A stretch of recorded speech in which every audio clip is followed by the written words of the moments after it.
Well, welcome to another session of the FrankTalk Radio Dialogues, an initiative by the Steve Biko Foundation, which is proudly supported by the Open Society Foundation for South Africa. I'm your host, Faith Mangop, and we're broadcasting live from the YFM Live Space. Now, seeing that the 27th of February marks the 35th anniversary of the death of South African freedom fighter Robert Sobukwe, tonight we explore the legacy of Robert Sobukwe, as well as the relevance of that legacy in modern-day South Africa. I'm not alone, of course. I'm joined by our panelists. Please welcome Professor Kwandiwe Kondlo, who's the Director of the Center of African Studies. I'm also joined by Phenduka, who's YFM Breakfast Show co-host, as well as DJ Warras, YFM Evening Show host. And on the line, we are joined by Mr. Thami, who's the Director of the Pan-African Foundation. Mr. Plaatjie, can you hear me? Yes, I can hear you. Can you speak a bit louder? Yes, we're just going to try to increase our levels there. Hear you. Can you hear us fine? Thank you very much for joining us this evening on the line. He is, of course, still in Cape Town, and you'll be participating in our conversations throughout this evening's session. Now, remember, if you would like to be a part of this evening's discussion, the number to dial is 011-772-0992.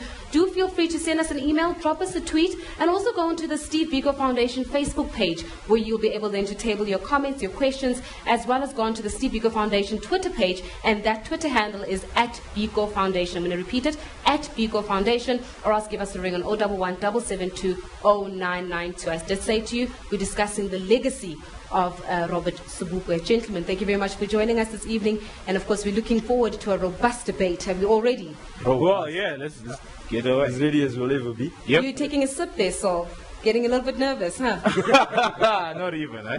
Look, Professor, I think the first thing, especially when you're looking at the legacy and seeing that we are a youth radio station, we need to be sort of reintroduced to the ideologies of Robert Sobukwe. And politically, Sobukwe was strongly an Africanist, obviously, believing that the future of South Africa should be in the hands of black South Africans. Now, in his speech, actually, at the University of Fort Hare, he states, and this is what he says that is why we preach the doctrine of love for Africa. We can never do enough for Africa, nor can we love her enough. Looking at how South Africans tend to still have this perception that they are an island apart from the rest of Africa. How do we introduce, or reintroduce for that matter, the ideology of Sobukwe of being a proud African, but in a manner that does not, or that is inclusive of all race groups, so that we don't limit the discussion to it being just a color issue? So how do we reintroduce that back again? Well, I think one of the things that we obviously need to do is to strengthen initiatives like this one by the Steve Biko Foundation. And I was actually honored at some point, I think it was in 2011, where I delivered the Robert Sobukwe Memorial Lecture at the University of Fort Hare. I was humbled, and I was very touched. So I think we need to promote dialogue. We need to encourage also a culture of reading among South Africans. And I would be very happy if at some point in South Africa we could start translating the writings of Robert Sobukwe into African languages. Translate them to Sesotho, translate them into Venda, translate them into isiZulu, and translate them into isiXhosa. Because Sobukwe's message is transgenerational. Sobukwe's message is relevant today as it was yesterday. It's a pity that Robert Sobukwe's message is heard in hushed tones and it's hidden. It's like a candle hidden beneath the table in the New South Africa. Whereas it is only now that we need Robert Sobukwe. It is only now that we need Stephen Biko in South Africa. Do feel free to jump in, guys. Okay, no, definitely. I mean, I agree with the professor's points, many of the points he made, but I feel as though you're saying that we should, be reading more, right? And I feel as though your generation hasn't really taken the time to get to understand the youth right now. And I was told, and I'm going to be at this talk, and we're going to be talking about the legacy of Robert Sobukwe. And it's a shame that I had to Google him in order to find out what it was all about. And when I had to read, and I read further, and I share your sentiments when you say his thoughts and ideas are more relevant today than they were then, because the reason that they came into place in the first place are more evident now than they were then. Now, the fact that his legacy is almost dying out, The fact that Black Consciousness by Steve Biko is not even existent anymore. However, the reasons that that kind of thinking was inspired in the first place is even more right now. So I just want to know what happened, what went wrong. When you're saying we must read more, are you saying that young people must go to the libraries every day? Because we don't learn about Steve Biko, we don't learn about Robert Sobukwe in our curriculums. No, I don't remember learning about him. There are people in the struggle who I didn't have to Google, like Nelson Mandela, for example. But I know so much about him. And when I read about people whose message is so relevant today, but I have to Google or I have to go to the library to find out about him, it's a bit of a problem. And I was shocked when I found out, okay, he founded, and Robert Sobukwe was one of the founding people of the PAC, and yet that same party today is non-existent to the youth. It's non-existent to the youth. I don't know about it. I was even shocked to find out they have a youth wing. So what has happened? What has gone wrong? I mean, if their message is so relevant today, what has happened? How come the youth doesn't know about it? I'm on Twitter every day. I've got 23,000 followers, but I've never seen any one of my peers, my youth, tweet about these things. So what has happened? What happened? How come we don't know about these people? Because their legacy, I honestly, believe that it's so relevant, especially in the youth right now. The youth, everybody's pulling their own direction. Warras is here, he's trying to make it big. I'm here trying to make it big. And from where we stand, we're just trying to reap the rewards of the freedom that was given to us. But those people who fought for the freedom and gave us the freedom, they didn't really give us a particular direction where to take that freedom as a youth. And maybe as a youth, I think, interestingly Saul mentioned that we're trying to do things for ourselves. I think something that we can learn from people like Robert Sobukwe and Steve Biko is that they were trying to do things for everybody else. The messages that they taught were for all Africans, not just for all South Africans. Whereas now, the youth of today is just like, I need to see for me and get what I can and get out. I don't think they necessarily, I don't use the word care, but I think it just fits in the sentence. I don't think they necessarily care about everybody else. And also in the question, or rather in your answer, you said that his work should be translated into other languages. I think that the ones who can read, by and large, can read English, okay? Why are they not reading the books in English? Do you think that maybe if we put it in other languages, other people will read it, other youth will read it?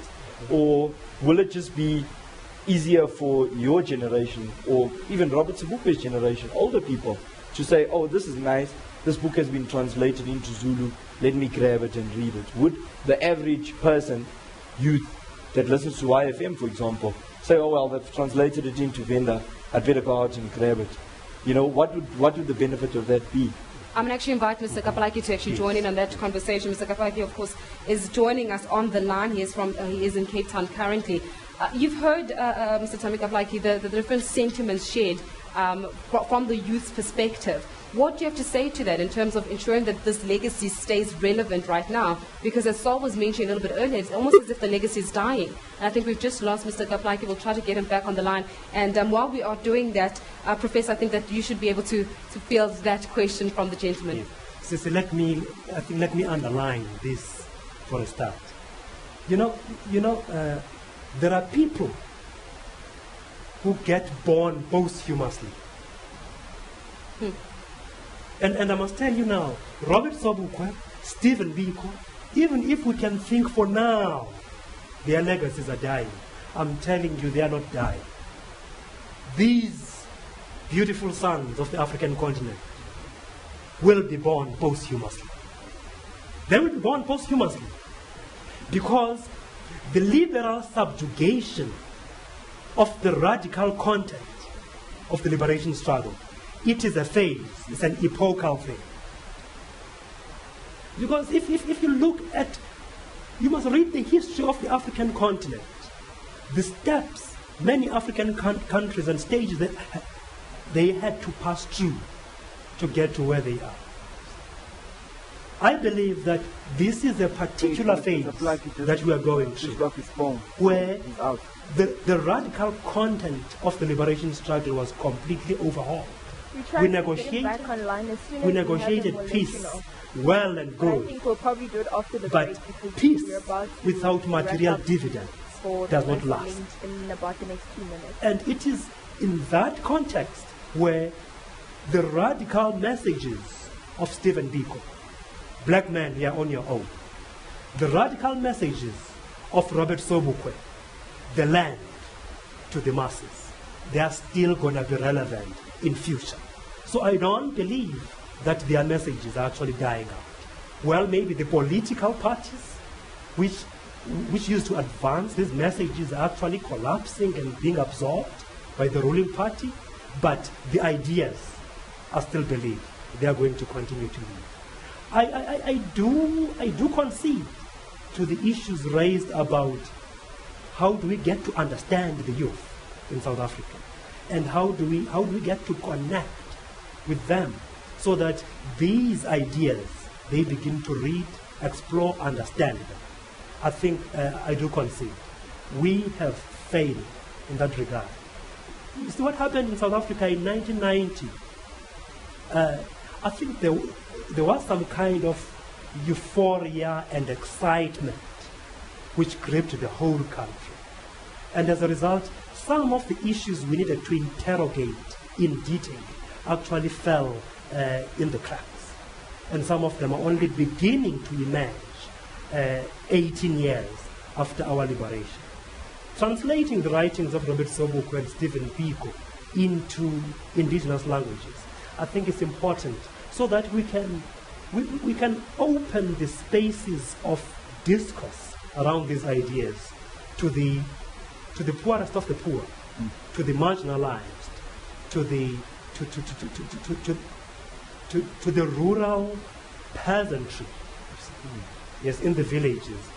They must get to engage in the conversation that we're engaging in. It is in that light that I think it's important to translate these messages.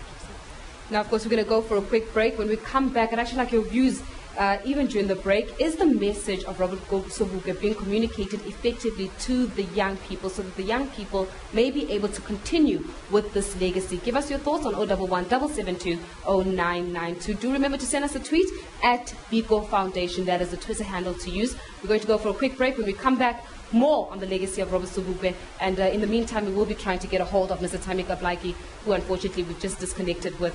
In a few moments we'll be back shortly. Straight after this, stay with us. We are broadcasting live from the YFM live space.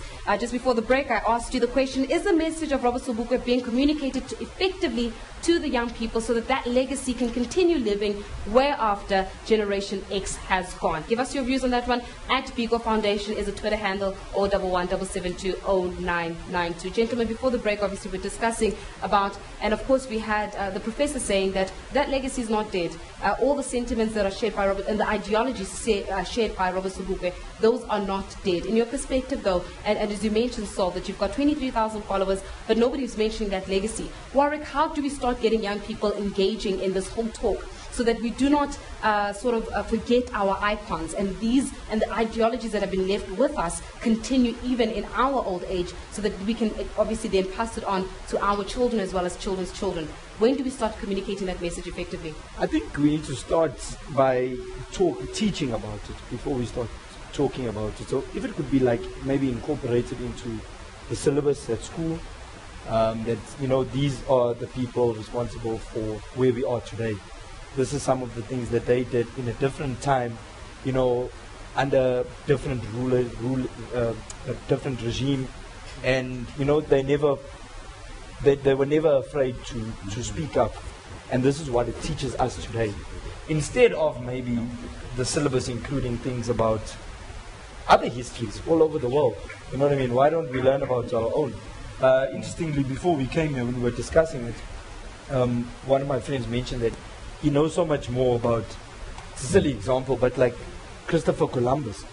That's in your syllabus, but right now we've got real problems that learning about some of this might help in the future to decide. Because also interestingly in your answer previously, you were saying that like the political parties by and large are made up of people who lived in Robert Sobukwe and Steve Biko's time, and they are in power now, so they know all about it. Maybe they take it for granted that, oh well, we know all about it, and whoever takes over the reign from us, because we are 60s and 70s, whoever takes over the reins from us, are we really doing enough to teach them about it so that the next people in power you know what I mean, sort of carry the message, because it's just going to dwindle and dwindle. Like what Saul was saying about it being dead, maybe it's not dead already.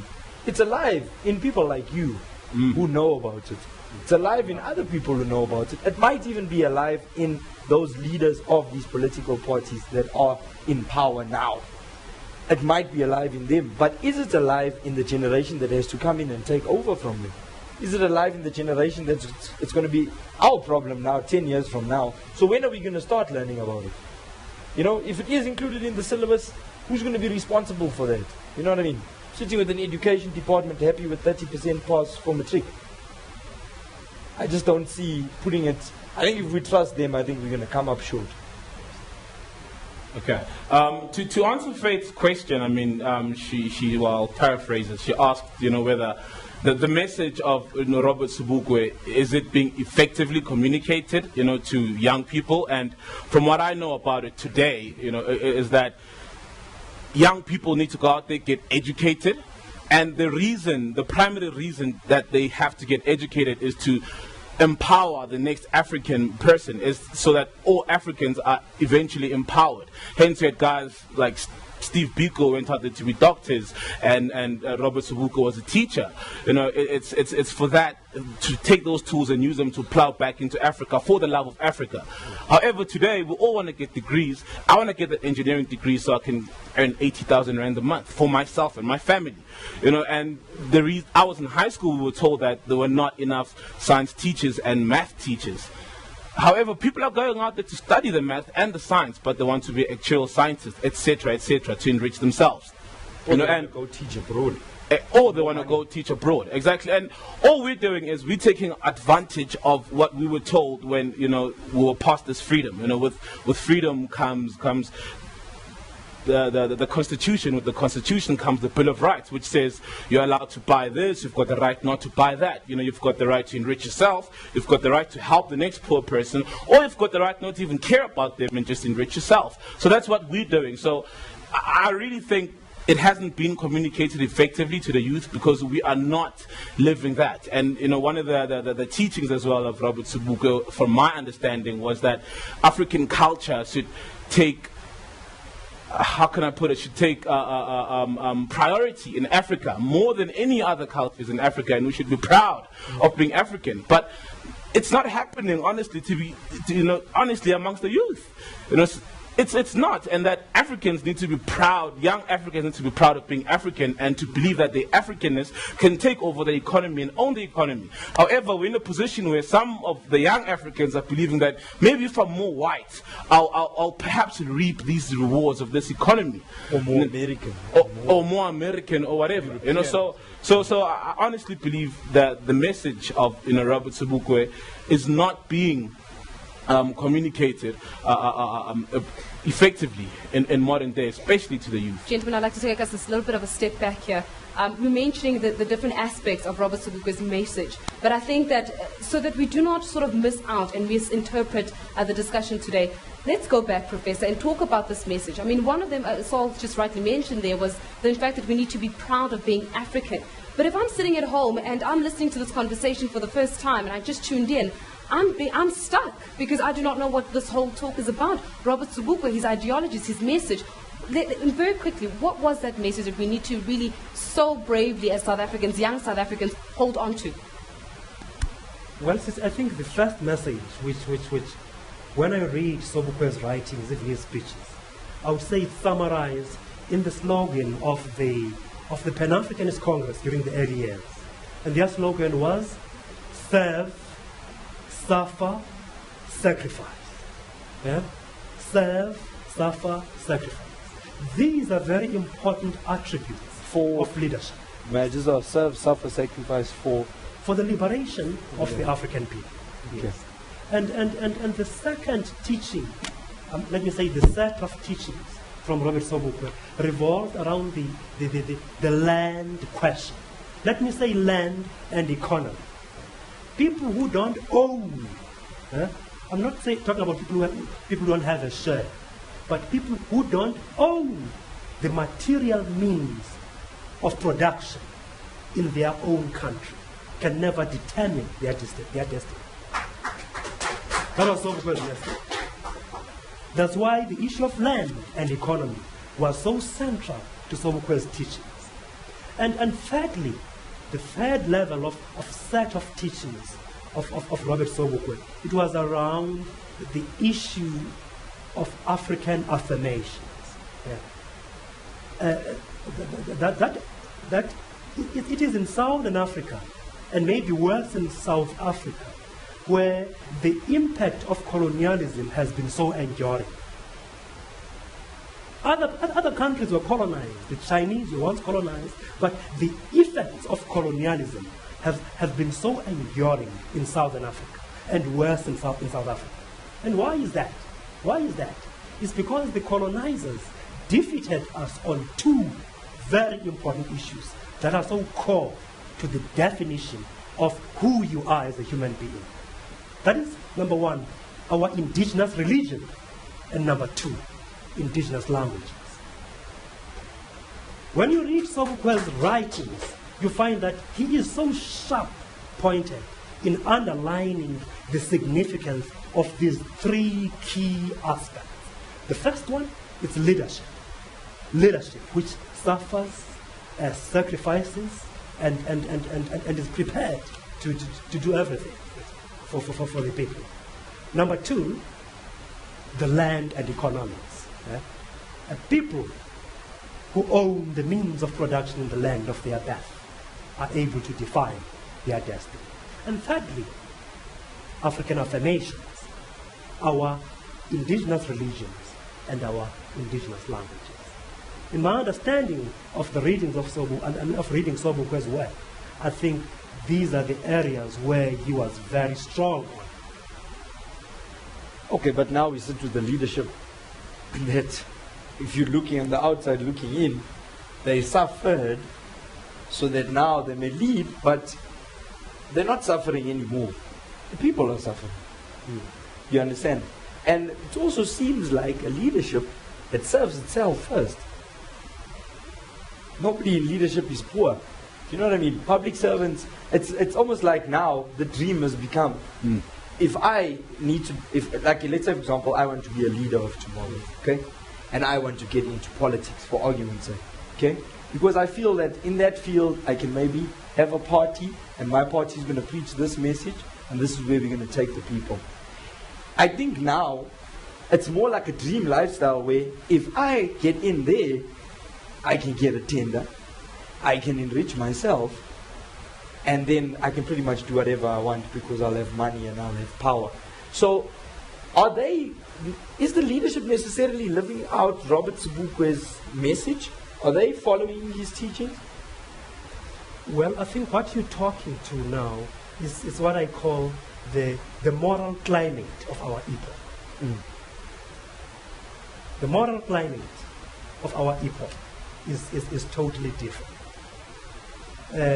The rise of a consumerist culture. Yes.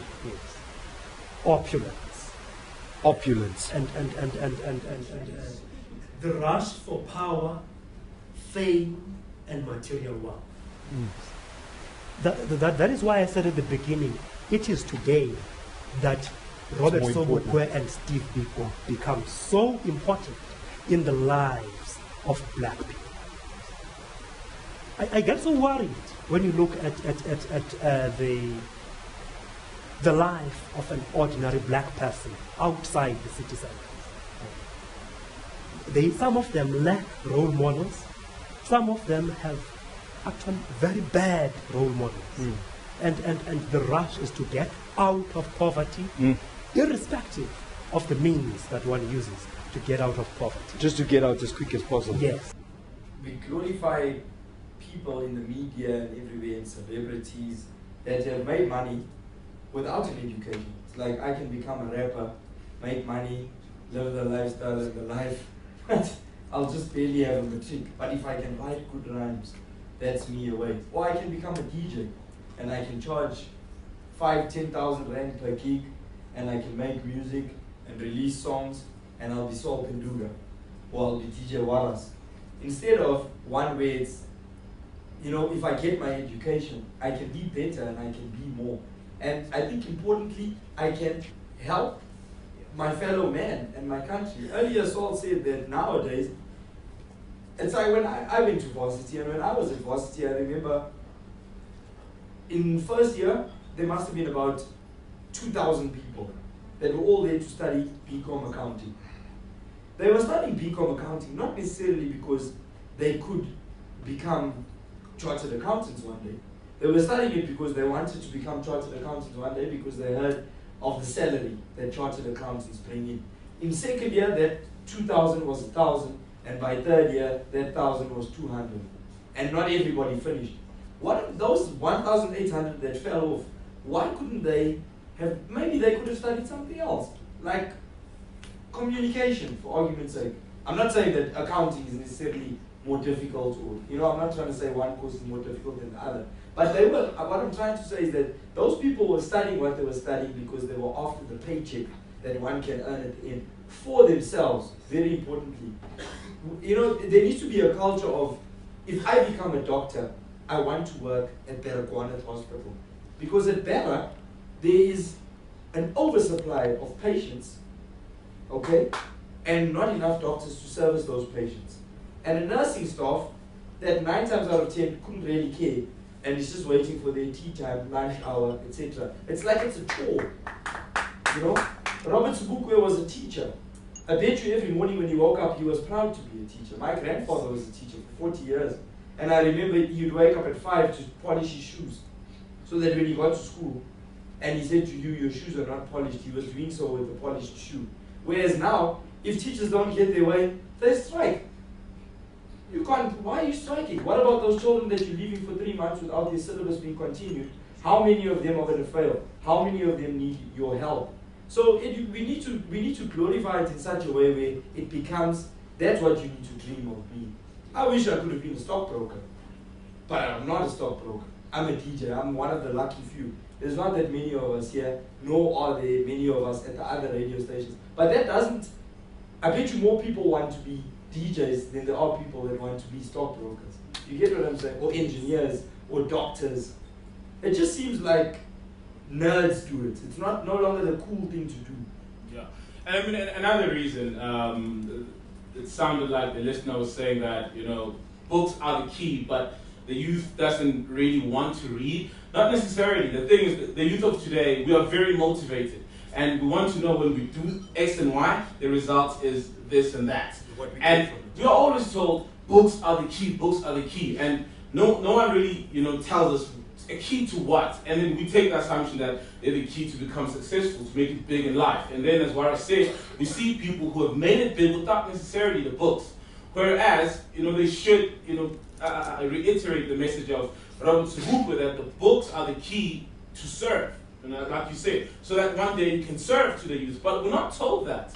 What we're told is that you must read, you must read, you must read. So that's why young people don't, you know, are seen as not necessarily reading. That's because we're not told why necessarily we should read. And that's why we spend, like you said, our life is very digital. That's why we spend on Twitter. If you ask me why I'm on Twitter, look, I spend the whole day reading on Twitter. It might be small bits of info, but it's reading. You know, to inform myself. Ask the person, why are you on Twitter? It's to inform themselves. So young people these days, we like that. You know, we want to do something now and know that the immediate result, or where is this thing taking me to? And if you're going to tell me that the only reason I must read is so that I can become educated, get a job, probably I won't, because I've seen someone on TV who didn't read much but had a job. So if we change, you know, the perception of reading and making it cool, and also telling the youth, us, why we should be reading, and not necessarily for self-gain, but for the selflessness, you know, that is in the message of Robert Sobukwe and Steve Biko, that we are actually reading to impart the knowledge one day. Maybe young people will read. I certainly will. I was going to say, just further from Saul's point that he just made, and the professor's point earlier, about how, like, the materialistic side of it. Maybe with some of the money, young people should be incentivized into, like, let's say, for example, if you, this is another thing that we actually, when we were discussing it earlier, we mentioned that maybe could work, is that, say, for example, every year when the matrics finish, we see the top 10 matrics in Gauteng, or the top 10 matrics in the Western Cape, whatever. It's always the top 10. Maybe we should actually give that platform to the top 2,000. Yeah. And it should be a case of, if you are in the top 2,000, you must study. Not you must as in we're going to force you to, but you must as in there should be no obstacle between you and getting your degree and serving your country. In other words, if I am from Newcastle and I come from a single parent house with 8 siblings, but I got 6 A's, I should not be allowed to go and work at Checkers. There needs to be a plan for my family to survive, A, and there needs to be a plan to make me a doctor in the next 7 years, because I am a South African and I can serve this country well as a doctor. After that, I can come and work at Para and be paid a salary that I would be getting if I were working in Canada.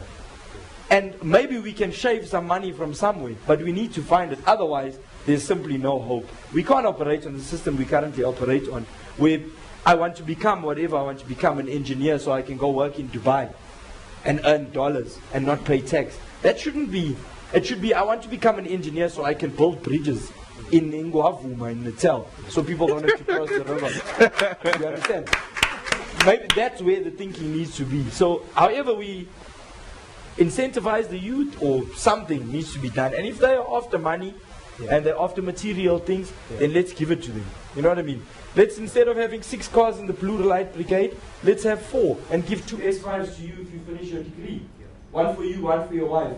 The X5 won't kill us, but now we have a doctor who's working at Bera and healing a sick father who worked on a mine and now has contracted something, so his family must start. You get what I'm saying? You can service so many more people with that education that you can get. So, but I think we're glorifying it in the wrong way. It mustn't be that you can finish this and you'll have money and then you can buy cars and live in Morningside in a gated community. It must be that you can go and work at a hospital and save lives. You understand? That's a service that you're providing to your country. Whatever it is, if you want to be in office, you can be the next youth leader. But go and educate yourself first. Go and learn about people like Steve Biko and Robert Sobukwe. What message were they trying to teach? Me as a leader, a future leader, what message am I going to teach?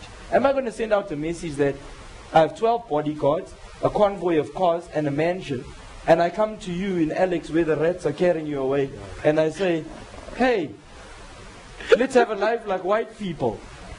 What is that? You know, there's poor white people and there's rich white people. You can't generalize and say, let's have a life like white people.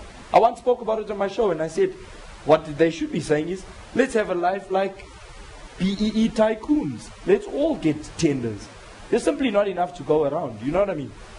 It's unrealistic if that is the dream that we're projecting to the youth. And if they think that they can all get it one day, then we're in serious trouble. Because that shortage of engineers, doctors, etc. is just going to continue. Especially if the talent that does finish leaves the country. Yeah. Where will that leave us? Professor, would you like to come in there and add to that?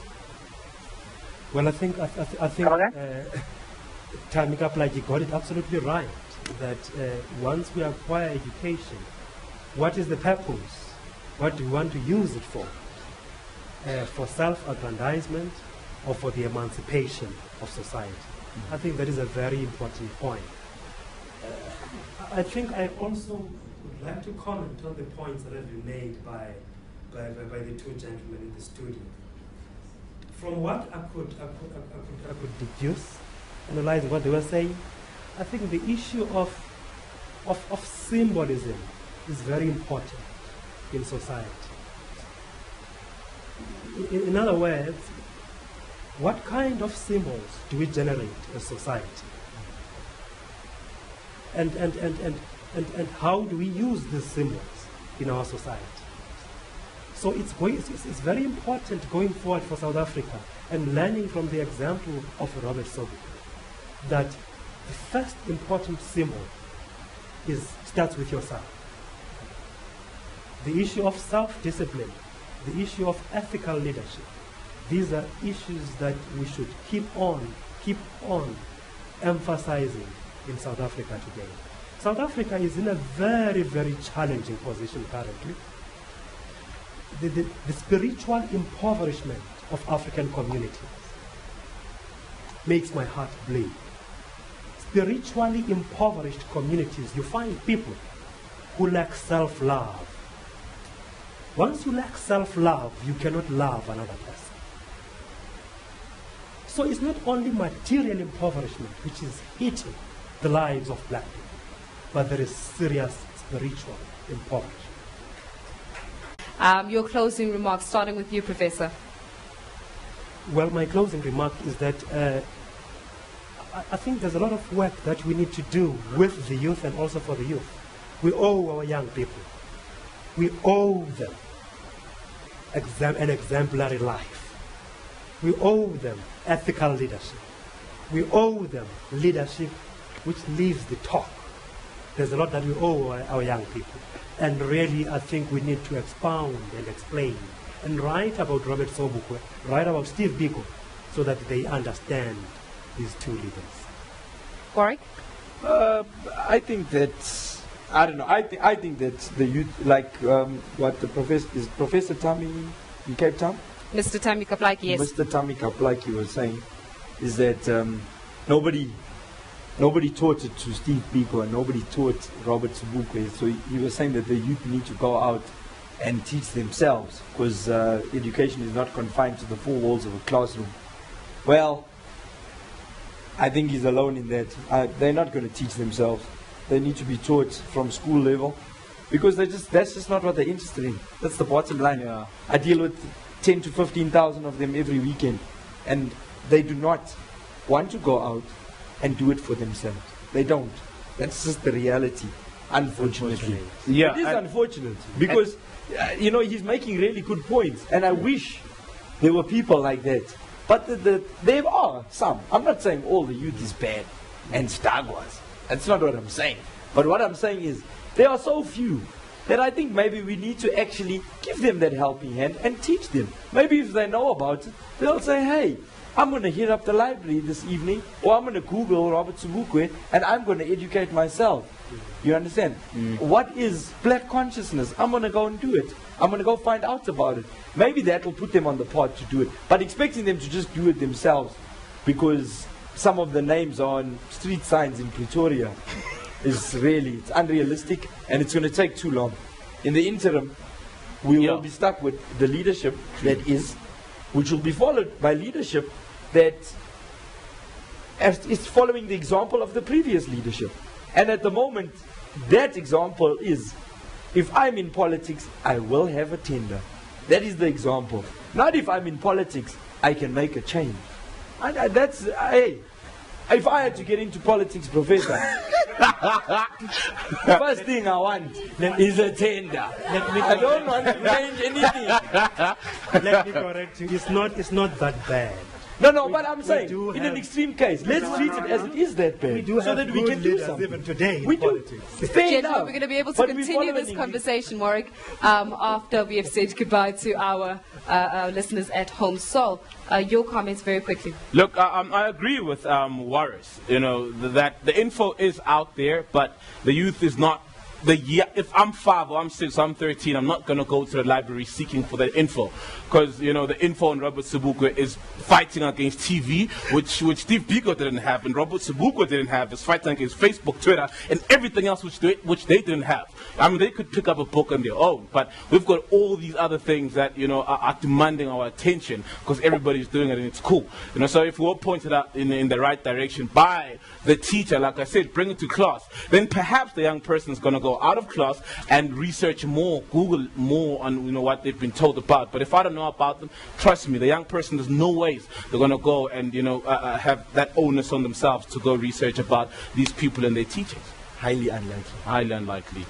Well, that's how we wrap up Frank Talk Radio Dialogues, this session at least, of the Frank Talk Radio Dialogues. We will be continuing the conversation after 8 o'clock, and we will be opening up the floor so that we can give our live studio audiences an opportunity to get to ask our panelists the various questions. I can believe and I can understand that from the comments that were made, they do have quite a few comments and questions that they would like to pose to our panelists. But for you, the listener at home, thank you very much for joining us for another session of Frank Talk Radio Dialogues. Join us again, same time, same place, next time. And of course, from ourselves and from our panelists, thank you very much to Mr. Thami Plaatjie, who's joining us from Cape Town, Professor Kwandiwe Kondlo, thank you very much for joining us, as well as Phenduka, as well as DJ Warras. And that's how we wrap up this edition of Frank Talk Radio Dialogues. I'm your host, Faith Mangop. Until next time, salute.